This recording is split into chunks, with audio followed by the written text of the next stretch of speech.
disagree on others. I think sometimes, you know, I think it depends on the industry, supply and demand in the sector. We know that in technology, we know there are gaps in science and maths. And so if you look at the whole filter system of people coming through schools, we know that there's a relative shortage. To say there aren't good accountants of colour or generally good people, I don't think that's true. I think there are good people. In terms of employment equity, which sectors would you say are getting it right? I think the telecommunications sector has been pretty avant-garde and progressive. For many years, we worked with MTN, put in a lot of their top directors and executives. And I think that's an example of a company that was very progressive. They were not about catch up when we have to because of the law. They were very proactive. They had a very good brand strategy to attract talent, and I think they did really well. And I think, you know, obviously Telkom is a state-owned enterprise. We've just, in fact, facilitated the appointment of the ex-boss of Cell C into Telkom Nigeria. And I think, you know, obviously the state-owned enterprises, there's been a different influence. But I think telecoms has done it pretty well. I think fast-moving consumer goods is a little slower. They're multinational, so perhaps there are different issues and complexities, and they've had different agreements around BE and how they structure that. Do you poach international talent? We do. And I think, again, it depends on the market and where the market's at. About 4 years ago, to bring, I think South Africa was possibly more open, although, yeah, preference has always been to give South Africans, you know, the right kind of, well, the opportunity. I think where skills required more of a global knowledge experience base, I think there was more tolerance then. So which sectors were you employing these international talents for in South Africa? Again, a lot in the telecom sector. You know, we had companies here. Are they coming in as consultants for a short period, or how is it working? No, they've really come in as expatriates, but equally we've taken quite a few South Africans and placed them into Africa. Okay. You know, so every market... Which sectors are going into different parts of Africa? Financial services, particularly banking, again, telecommunications.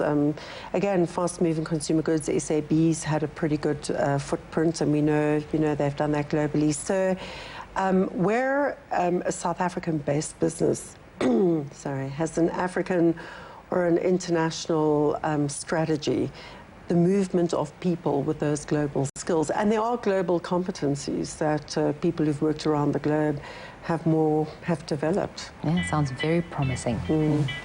We'll be taking a short commercial break, but when Women in Business returns, we continue chatting with Pratt about searching for the perfect executive who also fits into your company's ideals. Do stay with us.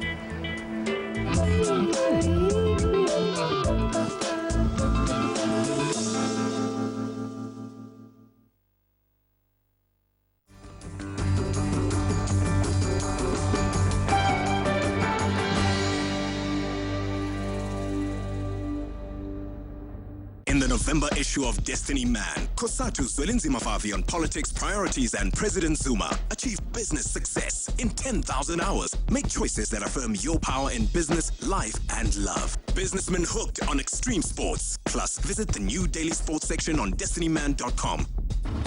Destiny Man. Bold, distinguished. You. On sale now. Metropolitan, cosmopolitan, and quite of vibes. Afrocentric, Eurocentric, with a splash of California.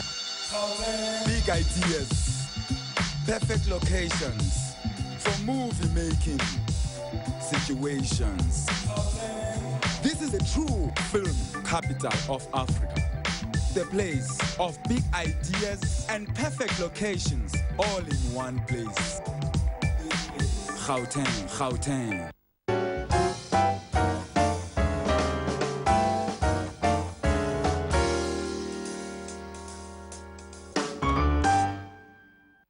This week on Captains of the Industry, we speak to the man at the helm of a leading South African gold mining company, AngloGold Ashanti. Mark Kutafani was appointed as CEO of AngloGold Ashanti in September of 2007. A mining engineer by training, Kutufani has been actively involved in the mining industry since 1976. That's Captains of Industry this Thursday evening at 9 p.m.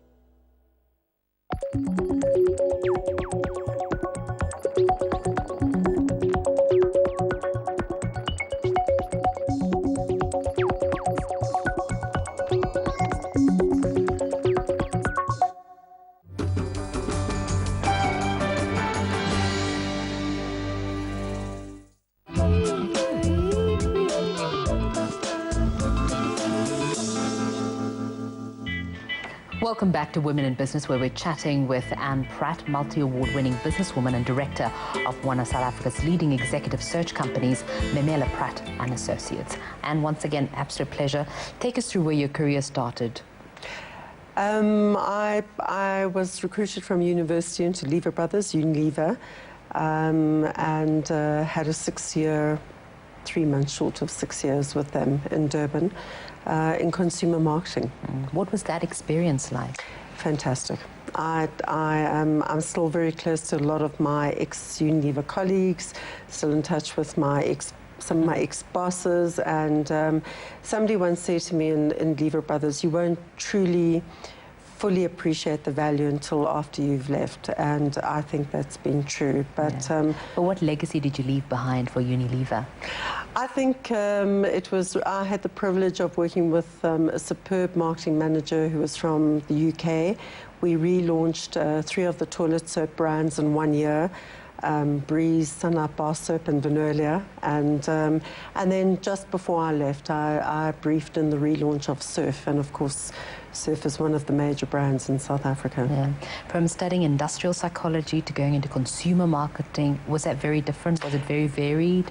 I think very relevant, actually. Understanding consumer behavior is the starting point of any good consumer marketing strategy and plan. I think also majoring in economics gave me a sort of broad macro market perspective. So yeah, I think that was well placed. Yeah, and then you joined an advertising agency in 1998 as client service director, which is completely different, although it's more into with human relations. Yeah. Yeah, I think there was a natural transition in marketing. You know, advertising is one of the key elements of the mix.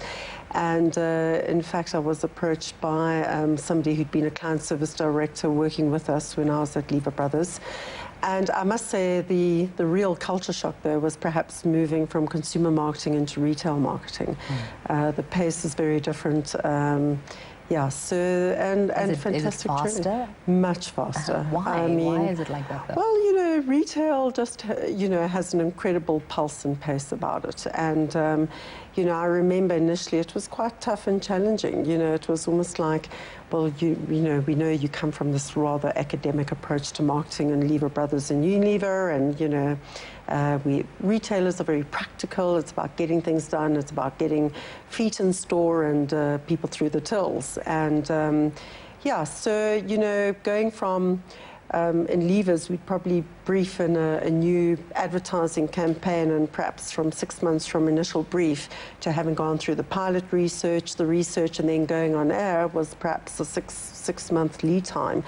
In retail, obviously, once the concept was approved, I mean, we were getting briefs at 8 in the morning, scripts by 10, product changes by 2, in studio by 5, and on air by 7, and we were doing that 4 times a week. So that changed gear. Pace, yeah. What attributes do you think, that enabled you to adapt from consumer marketing into going into client services? I think it's my passion for learning. I think it's my determination. I have a resilience. I think growing up, and we all have, each person has a story to tell, but I think, you know, having gone through some adversity as a child and come through it and just seeing how one can turn adversity into opportunity. And then I think, as I said, sheer determination, you know. The retailers gave me quite a hard time, but I'm happy to say by the time, well, within a year, we had a really good relationship. By the time I left, we had a, you know, fantastic relationship. They had respect for you, basically. Yeah. What adversities are you talking about? I think like many people today, I Give us think an example family. of something that happened. Well, you know, I think family challenges growing up in a divorced family and with parents who had their own points of view and difference. And I think, you know, sometimes as a